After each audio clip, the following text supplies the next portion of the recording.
Mobile phone کی فروخت کی دوڑ میں اوپو نے تاریخ میں پہلی بار چین میں سب سے زیادہ اسمارٹ فونز فروخت کرنے کا اعزاز اپنے نام کر لیا ہے۔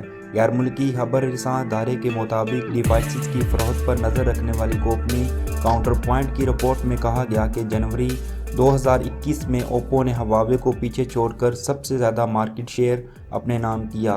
جنوری 2021 میں چین میں اوپو کا مارکیٹ شیئر 21% تک پہنچ گیا اور اس طرح وہ ویوو، ہواوے، شیائمی، ایپل اور دیگر کو پیچھے چھوڑنے میں کامیاب ہو گئی۔ رپورٹ کے مطابق ہواوے اور ویوو 20% کے ساتھ دوسرے، جبکہ ایپل اور شیائمی 16% کے ساتھ تیسرے نمبر پر مشترکہ طور پر رہے۔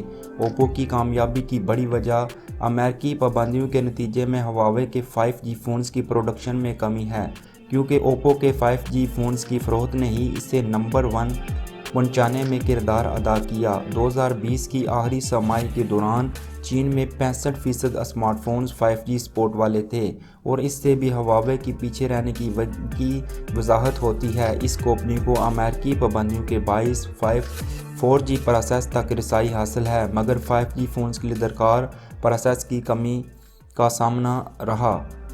اسی وجہ سے ہواوے نے اپنی تمام تر توجہ فلیگ شپ فونز پر مرکوز کی، جن میں منافع کی شرح زیادہ ہے۔